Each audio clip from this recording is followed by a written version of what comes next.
चलिए तो स्टार्ट करते हैं। ठीक है, थर्ड फ्रॉम कार्बन और हाइड्रोकार्बन्स। अब कार्बन और हाइड्रोकार्बन्स, अब कार्बन और हाइड्रोकार्बन्स के अंदर में यहाँ पे हेडिंग लगा दें कार्बन और कौन से देख रहे हैं हाइड्रोकार्बन,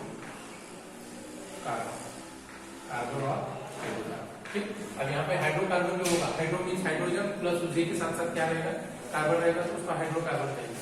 मतलब हम हाइड्रोजन गैस कहाँ से प्रिपेयर कर सकते हैं, एक तो कार्बन का यूज कर सकते हैं और उसी के साथ साथ क्या कर सकते हैं, या तो फिर हाइड्रोकार्बन का यूज कर सकते हैं। हाइड्रोकार्बन मतलब कौन कौन से होते हैं, जैसे अल्केन होगा, अल्कीन होगा, अल्काइंस होगा, तो ये सारे कौन सी कैटेगरी में आते हैं, हाइड्रोकार्बन में आते हैं। ठीक है, कौन सी कैटेगरी में आएंगे, हाइड्रोकार्बन के अंदर में आते हैं। ठीक है, तो देखते हैं हम लोग प्रिपरेशन में। अब हाइड्रोकार्बन में हम लोगों ने वैसे यूज किया, मान लो कि मीथेन यूज किया, CH4 है ना, मीथेन। तो मीथेन के अंदर में हम वाटर भी यूज कर सकते हैं और उसको टेम्परेचर क्या करना पड़ेगा, हायर टेम्परेचर देना पड़ेगा। जैसे मान लो कि यहाँ पे हमने ये मीथेन लिया, ठीक है, अब इसी के साथ साथ, ठीक है, अब यहाँ पे हमें प्रिपेयर करना है, हाइड्रोजन प्रिपेयर करना है, तो ये दोनों भी लेंगे हम लोग, हायर टेम्परेचर देंगे नियर अबाउट 1270 कितना केल्विन। ठीक है, यहाँ पे कैटलिस्ट भी यूज कर सकते हैं, निकल वगैरह, ठीक है ना, यहाँ पे क्या यूज कर सकते हैं, निकल वगैरह भी यूज कर सकते हैं। तो यहाँ पे एक्चुअल में क्या होगा, वाटर गैस प्रोड्यूस होगी, वाटर गैस प्रोड्यूस होगी, मतलब carbon monoxide plus water form होगा। ठीक, तो ये वाटर गैस रहेगी। ठीक, कार्बन मोनोऑक्साइड का फार्मूला क्या लिख सकते हैं हम लोग, CO, ये गैसियस फॉर्म में होता है ना, और ये H2O, ये भी क्या रहेगा, गैसियस फॉर्म में रहेगा। तो इसको कलेक्टिवली हम लोग क्या बोल सकते हैं, वाटर गैस बोल सकते हैं, है ना। कभी कभी MCQ में पूछा जाता है what is the combination of water gas, तो उस टाइम पे हमें ये ध्यान में आना चाहिए कि carbon monoxide plus water together combinedly called as, क्या बोलेंगे उसको, वाटर गैस बोल सकते हैं। ठीक, अभी एक्चुअल में 3 स्टेप में रिएक्शन होती है, जैसे ये एक स्टेप हो गया, है ना, ये क्या हो गया, फर्स्ट स्टेप हो गया, और सेकंड स्टेप के अंदर में हम क्या करेंगे, सिंक गैस जो होती है ना, अब उसी को हम यूज कर सकते हैं, या तो कार्बन के साथ में हम क्या कर सकते हैं, वाटर को रिएक्ट कर सकते हैं, कार्बन के साथ में क्या कर सकते हैं, वाटर को रिएक्ट कर सकते हैं। जैसे ये कार्बन ये सॉलिड फॉर्म में है, यहाँ पे वाटर लेंगे हम लोग, ठीक है, तो अब यहाँ पे होगा क्या कि यहाँ से हाइड्रोजन निकलेगा और कार्बन मोनोऑक्साइड फिर से क्या होगी, फॉर्म होगी, है ना। देखो ये कार्बन मोनोऑक्साइड गैसियस फॉर्म में निकला और यहाँ से ये क्या निकलेगा, H2 गैस है, यहाँ पे 2 हाइड्रोजन है, ये साइड में निकल जाएंगे और ये ऑक्सीजन कार्बन के साथ चला जाएगा, ये बन गया कार्बन मोनोऑक्साइड। ठीक, ये दूसरे स्टेप। अब थर्ड स्टेप के अंदर में भी हम यूज कर सकते हैं। थर्ड स्टेप में थर्ड मतलब ये एक्चुअल में अगर से देखा जाए तो एक ही स्टेप में आते हैं, एक्चुअल में देखा जाए तो ये दोनों भी किसमें आएंगे, एक ही स्टेप होती है ना। बस किताबों के अंदर में, कुछ बुक्स के अंदर में ये दोनों सेपरेट दिए हुए हैं, उसमें कंबाइन करके दिया हुआ। तो ठीक है, ये दोनों को मिला के हम लोग क्या बोलेंगे इसको, ये स्टेप 1 ऐसे बोलेंगे। ठीक है, अब स्टेप 2 के अंदर में देखिए, स्टेप 2 के अंदर है ना, स्टेप 2 में तो आगे अगर से देखें तो यहाँ पे कार्बन मोनोऑक्साइड और वाटर की फिर से रिएक्शन करेंगे, कार्बन मोनोऑक्साइड और वाटर की फिर से रिएक्शन करो, वहां पे टेम्परेचर मेंटेन करो, वहां पे फॉर्मेशन क्या होगा, कार्बन डाइऑक्साइड, मतलब ये फिर से फॉर्म होने लगेगा, देखो है ना। यहाँ पे रिएक्शन करना है किसके साथ, वाटर के साथ, क्या होगा, चलो बोलो क्या होगा, कार्बन मोनोऑक्साइड। चलो बताओ क्या होगा, यहाँ से क्या होगा, CO2 फॉर्म होगा, है ना, कार्बन डाइऑक्साइड फॉर्म होगा, दैट इज CO2, ये गैस होगी, प्लस ये क्या होगी, हाइड्रोजन गैस, यहाँ से फिर से इवॉल्व हो जाएगी। और यहाँ पे जो हाइड्रोजन मिलती है बच्चों, याद रखो कि प्योरेस्ट फॉर्म होगा हाइड्रोजन गैस का, कौन सा फॉर्म होगा, प्योर फॉर्म में हाइड्रोजन गैस मिलेगी। ठीक, अब ऐसे तो हम लोग अलग अलग टाइप के जो फ्यूल एज अ फ्यूल, जैसे हम पेट्रोल वगैरह यूज करते हैं, तो उससे भी हाइड्रोजन गैस निकलती है। या तो जो यहाँ पे जो कार्बन सॉलिड दिया है, यहाँ पे हम सॉडस्ट भी यूज कर सकते हैं। सॉडस्ट मतलब जो लकड़ी कट करने के बाद जो चूरा निकलता है, बारीक बारीक डस्ट जो होती है, उसका भी यूज कर सकते हैं, क्योंकि वो सॉलिड फॉर्म में होता है। और वुड के अंदर में मैक्सिमम परसेंटेज किसका होता है, कार्बन का ही होता है, क्योंकि जब भी हम कोई लकड़ी जलाते हैं, बर्न करते हैं, तो उससे क्या मिलता है? कोल मिलता है, चारकोल। तो वही होगा, है ना। वहां पे सॉडस्ट भी आप यूज कर सकते हो कार्बन की केस। ठीक है। थर्ड स्टेप में क्या कर सकते हैं, यहाँ पे आप टेम्परेचर ले लो, है ना। Near about 675 to 680 kelvin temperature use कर सकते हैं, है ना। ये केल्विन में लिख रहे हैं हम लोग, डिग्री सेल्सियस में नहीं लिख रहे हैं, क्योंकि हम लोग टेम्परेचर कितने 3 टाइप से चेक करते हैं, एक डिग्री सेल्सियस में, है ना, एक केल्विन में और एक डिग्री फ़ारेनहाइट में चेक करते हैं। कितने टाइप से? 3 टाइप से, डिग्री सेल्सियस, डिग्री फ़ारेनहाइट और केल्विन, ये 3 टाइप से। मोस्ट ऑफ द रिएक्शंस के अंदर में कौन सा यूज किया जाता है? केल्विन में यूज करते हैं, फ़ारेनहाइट में हम यूज नहीं करते, और बहुत कम रिएक्शंस के अंदर में डिग्री सेल्सियस के अंदर में दिया हुआ, बहुत कम। ठीक, तो ये 2 स्टेप हो। अब थर्ड स्टेप के अंदर में क्या करते हैं हम लोग, कार्बन डाइऑक्साइड जो यहाँ पे फॉर्म होता है, तो यहाँ से हमें क्या करना है, प्योर फॉर्म में हाइड्रोजन को निकालना है साइड में, है ना। प्योर फॉर्म में क्या करना है, कार्बन हाइड्रोजन को निकालना है। तो क्या करेंगे हम लोग, यहाँ पे सोडियम वगैरह यूज करके, स्क्रबिंग करके क्या कर सकते हैं, ये कार्बन डाइऑक्साइड यहाँ से निकालेंगे थर्ड स्टेप में, और ये हाइड्रोजन गैस क्या होगी, प्योर फॉर्म में हमें साइड में आ गया, थर्ड स्टेप में यूज कर सकते हैं। तो ये दें कुछ preparation reactions, how to prepare dihydrogen by laboratory as well as industrial method. ठीक है। अब आगे बढ़ते हैं और देखेंगे प्रॉपर्टीज ऑफ डाइहाइड्रोजन। ठीक है, इसको इरेज कर दें।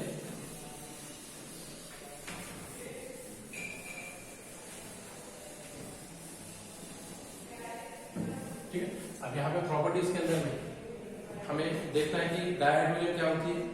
एक तो कलरलेस, हाइड्रोजन गैस कैसी होती है, कलरलेस, जो नजर नहीं आती, है ना, जिसका कोई कलर नहीं होता, कलरलेस, टेस्टलेस एंड ऑडरलेस। कैसे रहेगी, कलरलेस, टेस्टलेस, मतलब उसको कोई कलर नहीं होगा, कोई टेस्ट नहीं होगा, और कोई स्मेल भी नहीं होगा। ऑर्डर मतलब क्या होती है, ऑर्डर ऑर्डर वाला ऑर्डर नहीं, है ना, ऑर्डर ऑर्डर माय लॉर्ड, वो वाला ऑर्डर, है ना, ODO ऑर्डर मतलब स्मेल के लिए बता रहे हैं, जिसको हम कहते हैं वास नहीं, ठीक। तो वो वाले ऑर्डर, तो इसको कोई ऑर्डर नहीं है, कोई स्मेल तो है ही नहीं, कलर भी नहीं है और टेस्ट भी नहीं होगा, है ना। ये डाइहाइड्रोजन गैस होती है, कलरलेस, ऑर्डरलेस, टेस्टलेस। अब जब भी हम डाइहाइड्रोजन को क्या करेंगे, बर्न करेंगे, तो बर्न कैसी होगी, फिर येलो कलर में बर्न होती है ना, फिक्का वाला जो येलो कलर आता है ना, फिक्का, तो वो कलर से क्या होती है, बर्न होती है। ठीक है, ओके।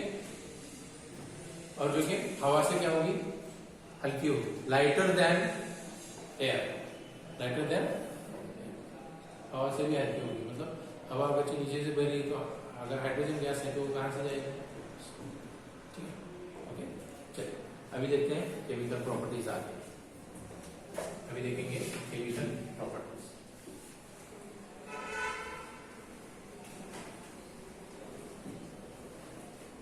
केमिकल प्रॉपर्टीज, यहाँ पे केमिकल प्रॉपर्टीज देखो, मैं जब से नोट डाउन कर रहा हूँ, सभी लोग, ठीक है, मेरी तरफ कॉन्सेंट्रेट कर रहे हैं नोट, लेकिन याद रखिए कि जब भी आप कोई चीज अगर से देखते हैं तो इधर ध्यान देते देते क्या करना है, उस रिएक्शन को या उस पॉइंट को, वहां का छोटे छोटे जो पॉइंट्स होते हैं उसको नोट डाउन करते हैं, सिस्टम को बदलिए। जैसे स्कूल के अंदर में बैठे हैं, मतलब सिर्फ, है ना, सिर्फ सुन रहे हैं, सिर्फ सुनने से काम नहीं होता है, वहां का क्या करें, पॉइंट वही का वही छोटे छोटे पॉइंट्स होते हैं, उसको नोट डाउन करो। क्यों, थोड़ा सा हाथ के नीचे से अगर से लिखाई के फॉर्म में अगर से जाएगा तो थोड़ा सा ध्यान में रहेगा, है ना, फर्क पड़ता है। हम लोग, हाँ, मैं ऐसा लग रहा है मुझे कि मैं कुछ कहानी सुना रहा हूँ, आप लोग सुनो, नहीं ऐसा, छोटे छोटे पॉइंट्स होते हैं, उसको वहां आपके नोटबुक के अंदर में, जहाँ पे भी आपके पास जो भी पेज है उसके अंदर में क्या करना है, जो इम्पोर्टेंट आपको लगता है, कोई रिएक्शन है, उसको वही का वही लिखा करो, लिखा करो।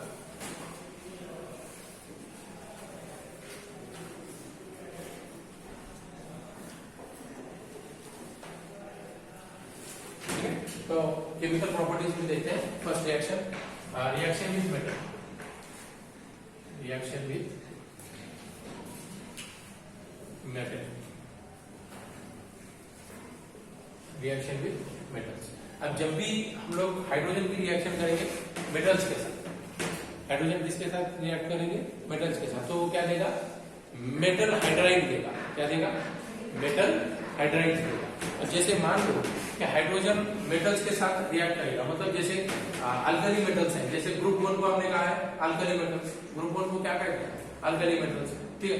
तो हाइड्रोजन अल्कली मेटल्स के साथ में जैसे सोडियम होगा, लिथियम होगा, है ना, पोटेशियम होगा, सीसियम होगा, फ्रेंशियम, तो ये सारे के साथ में क्या होता है, रिएक्ट करता है। लेकिन बाकी और भी जो मेटल्स हैं उनके साथ में भी वो क्या करता है, रिएक्शन करता है और मेटल हाइड्राइड बनाता है। अब मेटल हाइड्राइड मतलब क्या होता है एक्चुअल में, वो देखिए, ठीक है।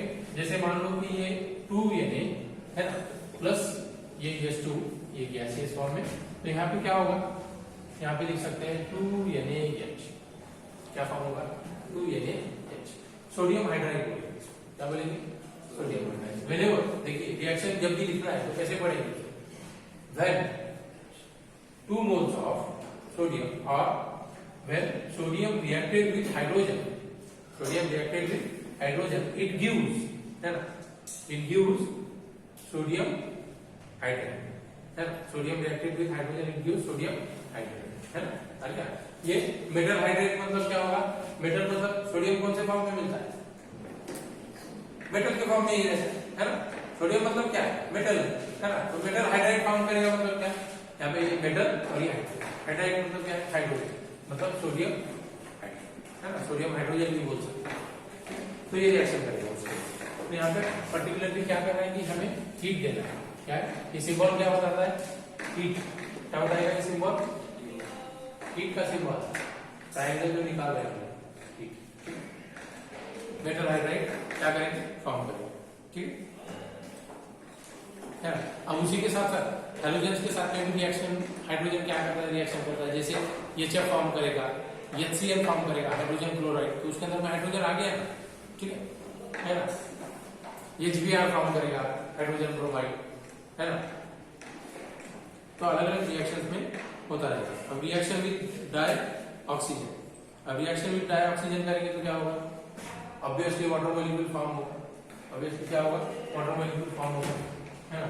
यहाँ पे लिख देता हूं, reaction of dihydrogen with dioxygen, dioxygen, जैसे मान लो 2 मोल मैंने किसके ले लिए, हाइड्रोजन लिए, है ना, और यहाँ पे ऑक्सीजन ले लिया, है ना, ये दोनों भी कौन से फॉर्म में, गैसियस फॉर्म में, क्या होगा बताइए, क्या होगा, यहाँ पे कैटलिस्ट के साथ साथ क्या कर सकते हैं हम लोग, हीटिंग भी कर सकते हैं, कैटलिस्ट प्लस उसी के साथ साथ क्या करना है, हीटिंग, हीट देना, तो यहाँ पे क्या होगा, वाटर मॉलिक्यूल फॉर्म होगा, है ना, 2 moles ऑफ वाटर फॉर्म हुआ ना, hydrogen reacted with oxygen by giving heat in presence of a catalyst, it gives water H2, it gives H2O, ठीक है। अभी रिएक्शन के अंदर में अगर आप देखें तो यहाँ पे आपको कुछ डेल्टा H नजर आ रहा है, जो कि माइनस वैल्यू होगी डेल्टा H, है ना, क्या होगी, माइनस वैल्यू, तो मैं यहाँ पे लिख देता हूँ 235 किलो जूल। तो डेल्टा H मतलब क्या है, heat of reaction, delta H क्या बताता है, हीट ऑफ रिएक्शन, कौन सी है, कितनी, -235 किलो जूल। अब यहाँ पे माइनस साइन है, तो याद रखिए कि रिएक्शन में से एनर्जी क्या हो गई, क्या हो गई। कभी कोई रिएक्शन के आगे अगर सिंबल में यहाँ पे पॉजिटिव चार्ज अगर से लगेगा तो एनर्जी क्या होगी, रिएक्शन में एब्सॉर्ब कर लेगी, पॉजिटिव साइन होगी तो एब्सॉर्ब, और माइनस साइन अगर से होगा नेगेटिव साइन तो एनर्जी क्या होगी, रिएक्शन में से बाहर निकल जाएगी।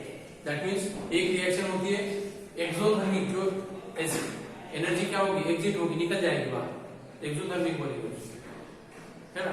ऐसे रिएक्शन जिससे एनर्जी बाहर निकल जाएगी तो एक्सोथर्मिक होंगे, और ऐसी रिएक्शन जिसके अंदर में एनर्जी क्या होगी, एब्सॉर्ब होगी, है ना, तो उसको एंडोथर्मिक कहते हैं। एक्सो मीन्स क्या होगा, एग्जिट, एंडो मीन्स क्या होगा, इन, है ना, अंदर आना, ठीक है। तो यहाँ पे 2 टाइप के रिएक्शन होते हैं, एक्सोथर्मिक और एंडोथर्मिक, एनर्जी के केस, ठीक है। अब वो आगे देखेंगे कि ये एक्चुअल में ये वैल्यूज कैसे आते हैं, क्या ये एक्चुअल में क्या क्या चीजें होती है। तो नेक्स्ट एक चैप्टर आएगा हमें 12th में, थर्मोडायनेमिक्स, है ना, उसके अंदर में देखेंगे हम लोग। ठीक है, अब रिएक्शन विद हैलोजन, जैसे मैंने कहा आपको कि हाइड्रोजन हैलोजेंस के साथ में रिएक्ट करता है, जैसे फ्लोरीन, क्लोरीन, ब्रोमीन, जैसे मैंने बताया थोड़ी देर पहले, तो वो भी रिएक्शन में रिएक्ट करता है। कैसे? जैसे विथ हैलोजन, विथ हैलोजन है ना। अब विथ हैलोजन के साथ में कौन से कैसे होती है बताइए? विथ हैलोजन, अब यहाँ पे क्या लेना है? हैलोजन का कोई भी एक मेंबर ले लो, जैसे मान लो, और हैलोजन को याद रखिए कि कैसे रिप्रेजेंट किया जाता है जनरली, कैपिटल X, इससे रिप्रेजेंट किया जाता है हाइड्रोजन फैमिली को, कैपिटल X। ठीक, अब हाइड्रोजन की रिएक्शन करेंगे हम लोग हाइड्रोजन के साथ। ठीक, जैसे H2 ये गैसियस फॉर्म में प्लस X2, है ना। X मतलब क्या होगा? एनी हाइड्रोजन मेंबर, है ना, any hydrogen member such as fluorine, chlorine, bromine, iodine, astatine, उसमें से कोई भी एक मेंबर यहाँ पे ले सकते हैं। ठीक, ओके। हाँ, तो यहाँ पे रिएक्शन होगी तो क्या होगा? 2HX, क्या होगा? 2HX। अब यहाँ पे अगर मान लो कि X की जगह पे मैंने मान लो कि Cl या Br ले लिया, Cl या Br, तो क्या लिख सकते हैं? H2 गैस प्लस मान लो कि Cl ले लिया, है ना। X की जगह पे क्या लिया?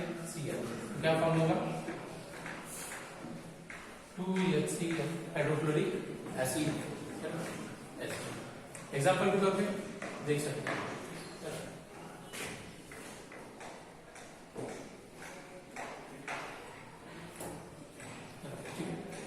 अब नेक्स्ट देखेंगे reducing nature of dihydrogen. Next देखेंगे reducing nature of dihydrogen, reducing nature of dihydrogen. अच्छा, मुझे बताइए कि रिडक्शन क्या होता है और ऑक्सीडेशन क्या होता है? कौन बताइए? What is mean by reduction and oxidation? Anyone पता है? आपने 8th में, 9th में, 10th में कहीं तो देखा होगा oxidation, reduction, redox reaction, whatever, देखा है कि नहीं?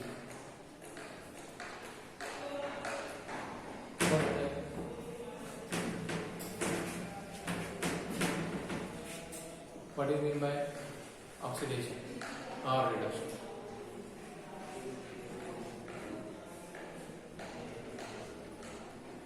कौन बताएगा?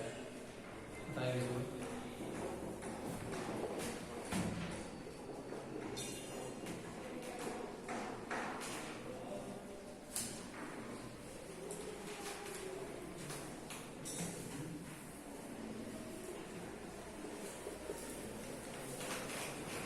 कौन बताएगा?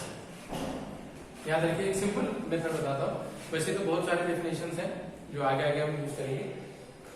फिलहाल के लिए आपको ये समझ में आना चाहिए कि ऑक्सीडेशन मीन्स क्या होता है और रिडक्शन क्या होता है ना। अब यहाँ पे हम लोग देख रहे हैं रिड्यूसिंग नेचर, है ना, रिड्यूस करना। Reduction means removal of oxygen. एक क्या बोल सकते हैं? रिडक्शन मतलब क्या बोल सकते हैं? रिमूवल ऑफ ऑक्सीजन, है ना, रिमूवल ऑफ ऑक्सीजन और एडिशन ऑफ हाइड्रोजन। बात समझ में आ रही है? रिमूवल ऑफ ऑक्सीजन और एडिशन ऑफ हाइड्रोजन। आगे अब ऑक्सीडेशन में क्या करेंगे? रिमूवल ऑफ हाइड्रोजन और एडिशन ऑफ, ये सब में बेसिक और सिंपल और पुरानी वाली definition, long ago there was a definition, ऐसी जो कहानियां पढ़ते हैं ना हम लोग इंग्लिश के अंदर, वो ऐसी वाली पुरानी। रिसेंट में आएंगे हम लोग, आगे आगे कैसे जाएंगे। तो ये होती है ऑक्सीडेशन, है ना। ठीक है, बात समझ में आ गई? अब यहाँ पे ये रेड है ना, और ये ऑक्स को मिला दीजिए, क्या होगा? क्या बनेगा? रेडॉक्स। वही होता है combination of oxidation and reduction together, it is called. बात समझ में? Okay, reducing nature of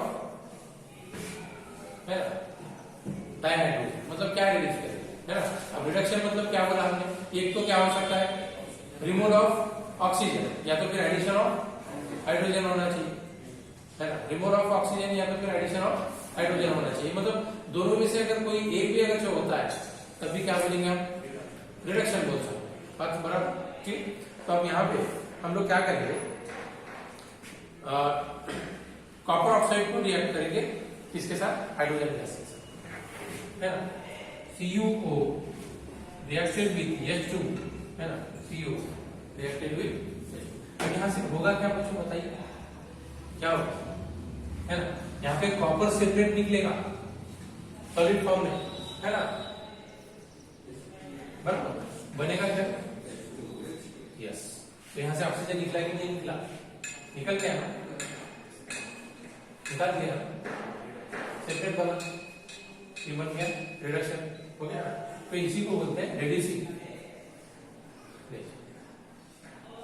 reduction कर रहे हैं मतलब रिड्यूसिंग नेचर है इसका, ठीक है। अगर समझ में ऐसे रिएक्ट करो Fe3O4 के साथ करो, Fe3O4 plus 4H2, Fe3O4 plus 4H2O, चलो जमेगा, सॉरी 4H2 ले लीजिए, है ना। चलो यहां से ऑक्सीजन निकल जाएगी,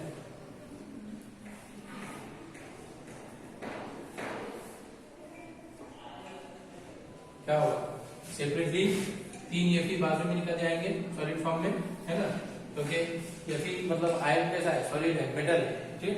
और इसी के साथ साथ क्या मिलेगा, 4H2O निकल गया।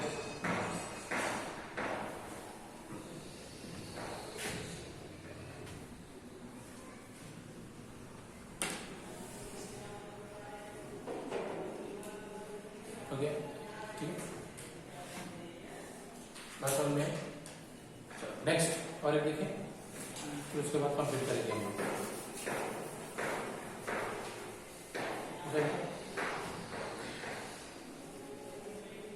चलो मैं ऊपर वाला एडजस्ट कर देता हूँ।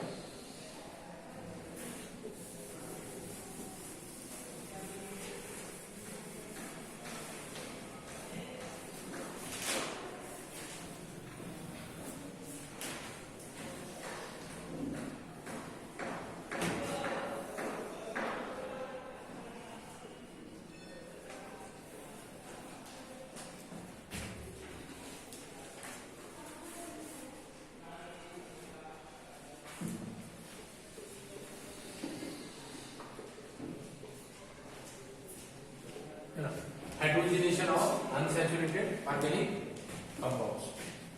Hydrogenation of unsaturated organic compounds. अब यहाँ पे फिर से मसला ये आएगा, प्रॉब्लम ये आएगा कि अनसैचुरेटेड किसको बोलते हैं, कौन बताएगा अनसैचुरेटेड किसको बोलते हैं, है ना। देखो ये सारी चीजें मैंने आपको जो लास्ट में हमारा चैप्टर था, कौन सा, बेसिक टेक्निक जो हमने देखी थी ऑर्गेनिक केमिस्ट्री का, DOC का जो पार्ट आता है ना, जनरल ऑर्गेनिक केमिस्ट्री, इसके अंदर में ये सारी चीजें, अनसैचुरेटेड किसको बोलेंगे, ऑर्गेनिक कंपाउंड मतलब एक्चुअल में क्या होता है, इनऑर्गेनिक कंपाउंड कौन से होते हैं, मैंने आपको ये सारी चीजें बताई, है ना।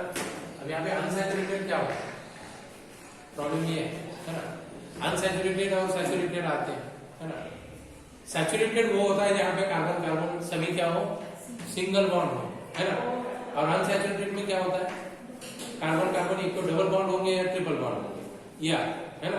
तो अब यहाँ पे क्या करना है, हाइड्रोजनेशन करना है, मतलब क्या, एडिशन ऑफ हाइड्रोजन करना है, कहाँ पे करना है, अक्रॉस कार्बन कार्बन डबल या ट्रिपल बॉन्ड में एडिशन किसकी करेंगे हम लोग, हाइड्रोजन की करेंगे। बात समझ में आ रही, कार्बन कार्बन डबल बॉन्ड या ट्रिपल बॉन्ड के बॉन्ड में हम लोग एडिशन किसकी करेंगे, हाइड्रोजन की करेंगे। मतलब एक्चुअल में हम लोग क्या करेंगे कि अगर से डबल बॉन्ड है, एडिशन ऑफ हाइड्रोजन कर लिया तो बॉन्ड कन्वर्ट हो जाएगा, किसमें आएगा, सिंगल में आएगा। अगर ट्रिपल है तो उसको कन्वर्ट करके डबल में कर सकते हैं, और डबल को फिर से कन्वर्ट करके सिंगल में भी ला सकते हैं, है ना। That means we are converting unsaturated compound into saturated compound, है ना। अनसैचुरेटेड को कन्वर्ट किस में कर रहे हैं, सैचुरेटेड में कन्वर्ट कर रहे हैं, है ना। जैसे मान लो कि मैंने ऐसे कुछ एग्जांपल दे दिया, कार्बन यहाँ पे ये डबल बॉन्ड होगा, है ना, यहाँ पे हाइड्रोजन हाइड्रोजन ऐसे कुछ लगा दिया, या तो हो सकता है दूसरी कोई कंपाउंड हो, कोई प्रॉब्लम नहीं है, लेकिन यहाँ पे कार्बन कार्बन डबल बॉन्ड नजर आ रहा है, मतलब ये अच्छा चल रहा है ना। अब यहाँ पे एडिशन करेंगे हम लोग, इसकी एडिशन करेंगे हाइड्रोजन, है ना। तो अब हाइड्रोजन क्या एडिशन करना है, प्लस H2, है ना, in presence of nickel as a catalyst by giving heat. तो ये क्या करेगा, यहाँ पे ये कार्बन कार्बन डबल बॉन्ड में से जो पाई बॉन्ड होगा वो ब्रेक हो जाएगा।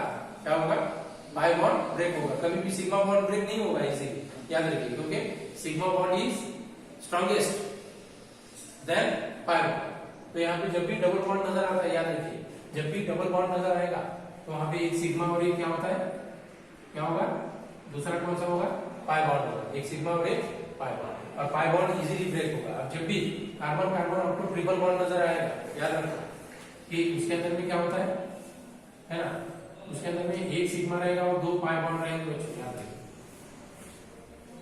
ठीक है। हाँ चलिए, तो यहाँ पे क्या होगा, यहाँ से पाई बॉन्ड ब्रेक होगा और यहाँ से ये दो हाइड्रोजन क्या होंगे, ये वाले कार्बन पे एक चला जाएगा और दूसरे वाले कार्बन पे एक चला जाएगा, मतलब ये क्या हो गया, जैसे CH3 सिंगल बॉन्ड CH3 बन जाएगा, है ना, CH3 सिंगल बॉन्ड CH3 बनेगा, है ना, सिंगल में कन्वर्ट हो रहा है ना, ऐसे वाला बनेगा कार्बन, ये ऐसे, ये सारे क्या होंगे